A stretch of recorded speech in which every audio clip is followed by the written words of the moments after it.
बिस्मिल्लाहिर्रहमानिर्रहीम अस्सलाम वालेकुम। Welcome to all design by Pari. कैसे हैं आप सब? उम्मीद करती हूँ आप सब खैरियत से होंगे, ठीक ठाक होंगे। तो आज मैं एक छोटे से कट पीस से इस कुर्ती को बनाना बताऊंगी और ये 3 से 4 साल की बच्ची की कुर्ती है।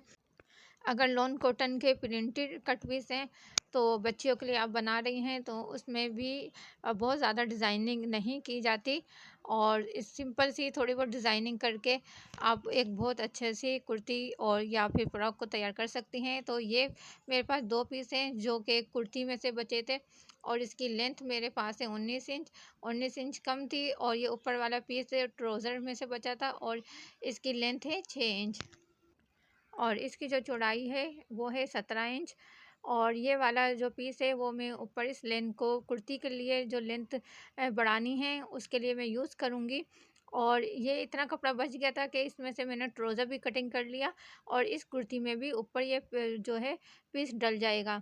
अब शोल्डर के लिए मैंने मार्क किया है 5 इंच और आधा इंच शोल्डर को डाउन करने के लिए मार्क किया है और आर्म होल के लिए मैंने रखा है 5.5 इंच और सिंपल आपने इस तरीके से गुलाई की शेप दे देनी है। और चेस्ट में रख रही हूँ 6.5 इंच। आप अपनी बच्ची के हिसाब से कम ज़्यादा कर सकती हैं। और कमर की लेंथ 9.5 रखी है और हिप्स के लिए जो लेंथ के ऊपर मार्क किया है वो 15 इंच है। और उसके बाद जो कमर की चौड़ाई है वो रखी है मैंने 5.5 इंच। यहाँ पर हिप्स की चौड़ाई में रख रही हूँ 7 इंच। उसके बाद आपने इन मार्क को ऐसे मिला देना है और आगे 1 इंच या 1.5 इंच के लिए मार्जिन छोड़ते हुए सिंपल इस तरीके से कुर्ती को कट कर लेना है। और अगर आप चैनल पे नए हैं, चैनल को सब्सक्राइब नहीं किया, काइंडली चैनल को सब्सक्राइब कीजिए ताकि मेरी हर नई आने वाली वीडियो का नोटिफिकेशन आप तक पहुँच सके। और यहाँ पर मैंने कुर्ती की कटिंग कर ली है। अब मैं लेंथ दिखा रही हूँ तो टोटल लेंथ मेरे पास आ रही है अभी 25 इंच। यहाँ डबल में दामन की चौड़ाई है 8 इंच यानी कि 16 इंच सिंगल में। अब नेक के लिए मार्क करना है तो नेक की चौड़ाई मैंने रखी है 2 इंच और यहाँ पर बैक की लेंथ रख रही हूँ 1.5 इंच। और 1.5 इंच के ऊपर मार्क करने के बाद आपने गुलाई की शेप देनी है। और फ्रंट की नेक की मैंने लेंथ रखी है 3 इंच। तो यहाँ बैक और फ्रंट के लिए नेक का निशान लगाने के बाद आपने बैक नेक के लिए कटिंग करनी है और एक पीस अलग कर देना है बैक वाला और फ्रंट के नेक की मजीद आपने घेराई में कटिंग करनी है। स्लीव्स की लेंथ के लिए ये मेरे पास 2 पीस हैं और 17 इंच की लेंथ है दोनों पीस और 6 इंच की चौड़ाई है जो कि स्लीव्स के लिए काफ़ी है। अब इन पीसों को मैंने ऐसे डबल करके और फूलों का रुख एक तरफ करते हुए कटिंग करना है। हमेशा प्रिंटेड सूट को कटिंग करते हुए इस बात का ध्यान रखना लाजमी है कि प्रिंट एक तरफ आए। और यहाँ पर मैंने 2.5 इंच के ऊपर मार्क करके और स्लीव्स की शेप के लिए गुलाई में शेप दे दी है और यहाँ से मैंने थोड़ी सी कटिंग कर दी है। और अब मैंने इस स्लीव्स की लेंथ बढ़ाने के लिए जो आर्म होल में से ये यहाँ से साइड में से कटिंग में कपड़ा निकला था इसी का मैं कप बना के और इस स्लीव्स के ऊपर लगाऊंगी। और यहाँ से मैंने थोड़ी सी गुलाई में छाटी कर ली है और इसके स्लीव्स के ऊपर रखते हुए जो बढ़ रहा था एक्स्ट्रा उसको मैंने कटिंग कर दिया है। और अब लंबाई आ गई है मेरे पास 11 इंच और यहाँ पर 3 इंच के ऊपर मार्क करके और सेंटर में से बैक की पट्टी के लिए कटिंग करके आधा इंच के ऊपर ऐसे तिरछा कट लगा दिया है। फ्रंट पार्ट के लिए ये जो यहाँ पर जोड़ आ रहा था मैं सेंटर लेस लगाऊंगी तो उसके लिए जो इसके ऊपर वाला पार्ट है उसको मैंने इस तरीके से सीधा करके रखा है और उल्टा वाला हिस्सा नीचे की तरफ है और सेंटर लेस का उल्टा वाला हिस्सा ऊपर की तरफ है और जो सीधा हिस्सा है वो अंदर की साइड में है। तो आपने थोड़ा थोड़ा सा दबाव छोड़ते हुए और लेस के किनारे के ऊपर स्टिच लगा लेनी है। फिर लब की सिलाई भी लाजमी से लगानी है ताकि ये जो लेस है वो यहाँ पर सेट हो जाए। और इसके बाद फिर आपने इसको दूसरे वाले पैनल के साथ अटैच कर देना है और फिर इसके ऊपर भी लब की सिलाई लगा लें। लब की सिलाई लगाने से ये होता है कि पीस बैठ जाता है और फिनिशिंग भी आ जाती है।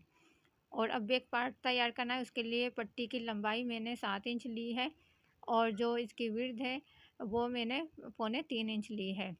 अब बैक वाले पार्ट का हिस्सा जो है वो उल्टा वाला ऊपर है और पट्टी का भी उल्टा वाला हिस्सा ऊपर की तरफ है। सिंपल आपने बूट का दबाव लेते हुए और ये बैक वाले पार्ट को इस तरीके से बिल्कुल सीधा कर लेना है और बिल्कुल ऐसे सीधी सिलाई लगा लेनी है। सीधी सिलाई लगा के इस पट्टी को सीधी तरफ फोल्ड करना है और जितनी चौड़ी पट्टी आपने रखनी है उस हिसाब से फोल्ड करते हुए और लपकी सिलाई लगा लेनी है। यहाँ पर मैंने 1.25 इंच की पट्टी शो की है। आप अपने हिसाब से इस पट्टी की चौड़ाई ले सकती हैं। फिर इस तरीके से फ़ोल्ड करना है और फ़ोल्ड करने के बाद ये जब दोबारा फ़ोल्ड करेंगे तो ये एक यहाँ पर तिकोनी सी शेप बन जाएगी और फिर आपने यहाँ पर सिलाई लगा के और पक्का कर देना है। मैं अभी आपको करीब से भी दिखाती हूँ। तो यहाँ पे देखें, इस तरीके से बैक की पट्टी तैयार हो गई है और फिर आपने इसको बैक के दूसरे वाले पार्ट के ऊपर अटैच कर देना है। अच्छा, यहाँ पे आपने सिलाई का दबाव थोड़ा ज़्यादा लेना है क्योंकि हमने फ्रंट पे सेंटर लेस लगाई है। अगर आपने यहाँ पे दबाव ज़्यादा नहीं लेंगी तो फिर ये बैक वाला पार्ट जो है वो बढ़ जाएगा। अब फ्रंट पट्टी मैंने 6 इंच की रखनी है, उसके ऊपर मैंने 6 इंच के लिए निशान लगाए। यहाँ पे आधा इंच का मार्क किया है और फिर 2 इंच का मार्क यहाँ पे किया है और ऐसे तिरछी वी शेप में कटिंग कर ली है। और कटिंग करने के बाद यहाँ पर 1 इंच की पट्टी है और इसमें मैं सेंटर लेस भी लगाऊंगी। तो यहाँ पर मैंने आधे इंच से थोड़ा कम के ऊपर मार्क किया है। मार्क करके और जहाँ तक ये सीधी लाइन जा रही है वहाँ तक मैंने इसको ड्रॉ करके और इस तरीके से कट करके और यहाँ पर एक आधे इंच का मैंने कट लगा दिया है। अच्छा, मैंने थोड़ी सी ये कटिंग अभी कर ली थी। आप चाहें तो जब ये पट्टी तैयार कर लेंगी तो तैयार करने के बाद भी पट्टी को रख के कटिंग कर सकती हैं। पट्टी की जो लंबाई है वो मैंने 7 इंच ली है और इस तरीके से आपने कपड़े के ऊपर चिपकाना है और इसमें भी सेंटर लेस लगाऊंगी तो पट्टी को आपने सीधा वाला हिस्सा ऊपर की तरफ रखना है। और ये तो आधा इंच मैंने ऊपर की तरफ फोल्ड किया था, ये निशान आपको नज़र आ रहा होगा, उसके ऊपर ही आपने लेस को लगाना है और फिर इस तरीके से सीधी तरफ फोल्ड करने के बाद फिर लब की सिलाई लगा लेनी है। और ये लब की सिलाई फिर आपने दूसरी साइड में भी लगानी है इस तरीके से। अब पट्टी को प्रेस करना है तो दोनों पट्टियों को मैंने पानी लगा लिया था थोड़ा थोड़ा सा, जहाँ पे हमने ये शेप देनी है और इस तरीके से आपने गुलाई में शेप देनी है और फिर आपने सिंगल सिंगल पट्टी की शेप देनी है। पर शुरू में एक बात का ध्यान रखना है कि बुकरम आड़े एक तरफ से आपने कटिंग करनी है और आड़े ही फैब्रिक में आपने इसको चिपकाना है। अब यहाँ पर मैंने 2 इंच का या फिर आप 2.5 इंच का गैप छोड़ते हुए बाकी पट्टी को इस तरीके से सिलाई लगा के बंद कर लें। और यहाँ पर ये मैंने पट्टी को सिलाई लगा के बंद कर लिया है।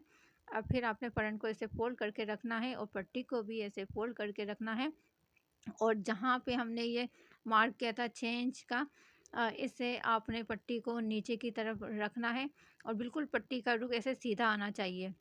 और फिर इसकी पट्टी के साथ साथ आपने इस तरीके से निशान लगा लेना है और फिर यहाँ पे मैं थोड़ा सा ये जो फैब्रिक है उसको कटिंग करूँगी और जो ये निशान है ये पट्टी के साथ है, सही है। और इधर मैं थोड़ा सा और कट लगा रही हूँ। जो निशान है निशान से हटा के आपने कट लगाना है और ये निशान है, निशान से आपने आगे बढ़ाते हुए पट्टी को फोल्ड करना है। बिल्कुल निशान के ऊपर फोल्ड करके प्रेस नहीं करना, वरना तो फिर ये गला बड़ा हो जाएगा और पट्टी छोटी हो जाएगी, क्योंकि हमने पट्टी के साथ साथ निशान लगाया था। और ये सेंटर वाले कट को भी ऐसे फोल्ड करना है। अब यहाँ पे चाहे तो फैब्रिक ग्लो से आप सेट कर लें फिर सिलाई लगाएं, लेकिन मैं डायरेक्ट ही इसके ऊपर सिलाई लगा रही हूँ। अगर डायरेक्ट सिलाई में आपको मुश्किल हो रही है तो फिर आपने क्या करना है, पट्टी को रखते हुए इसके लेस के कॉर्नर के ऊपर फैब्रिक ग्लो लगा के पहले सेट करना है और फिर एक ही बार में आसानी से सिलाई लगा के पट्टी को अटैच कर सकती हैं। अब यहाँ पर हमने इसको इस तरीके से फोल्ड करके रखना है और जो ऊपर से थोड़ी सी पट्टी बढ़ रही है तो इस तरीके से नेक की हमने थोड़ी सी शेप में कटिंग करनी है और फिर इसको ओपन करना। ओपन करने के बाद फिर ये पट्टी के कोने थोड़े थोड़े कट करने हैं और अब यहाँ पर मैंने शोल्डर को जॉइंट कर देना है। तो शोल्डर जॉइंट हो गया है और गले के लिए 2 पट्टियाँ आड़ी कटिंग करनी है, क्योंकि दोनों तरफ से ओपन है इसलिए दोनों तरफ से पट्टी लगेगी। सिंपल मगजी पट्टी लगा के यहाँ पर मैंने ये कुर्ती को तैयार कर लिया है। साइड की सिलाई भी लगा ली। अगर आपने पहले आस्तीन लगानी है तो साइड की सिलाई नहीं लगाइएगा, आस्तीन तैयार करके आस्तीन अटैच करके फिर साइड की सिलाई लगाइएगा। लेकिन मैं ज़्यादातर स्लीव्स को बाद में ही लगाती हूँ। अब स्लीव तैयार करनी है तो सेंटर के जो जोड़ हैं वो मैंने जोड़ लिए थे। पाइपिंग लगाने के लिए कफ में इस तरीके से मैंने पट्टी को एक तरफ से फोल्ड कर लिया है। पट्टी आपने बिल्कुल आड़ी कटिंग करनी है जब इसमें पाइपिंग सही लगेगी। और फिर 2-2 सूत कपड़ा छोड़ते हुए ऐसे पट्टी को फोल्ड करके और यहाँ पर आपने हाफ पैर की सिलाई लगानी है इस तरीके से। और फिर आपने सिंपल पट्टी को ऐसे फोल्ड करना है और फोल्ड करके और यहाँ पर पाइपिंग की कॉर्नर कॉर्नर के ऊपर सिलाई लगा लेनी है। चाहे तो सेम धागे से बिल्कुल पाइपिंग के ऊपर भी सिलाई लगा सकती हैं किनारे के ऊपर। तो यहाँ पे देखें कितनी आसानी के साथ ये पाइपिंग लग गई है। ये बैक वाला हिस्सा है पाइपिंग का और ये सीधा हिस्सा है। तो मैंने किसी बुकरम वुकरम का यूज़ नहीं किया है। अब स्लीव्स के ऊपर वाले हिस्से के ऊपर मैंने एक साइड में लेस अटैच कर ली है।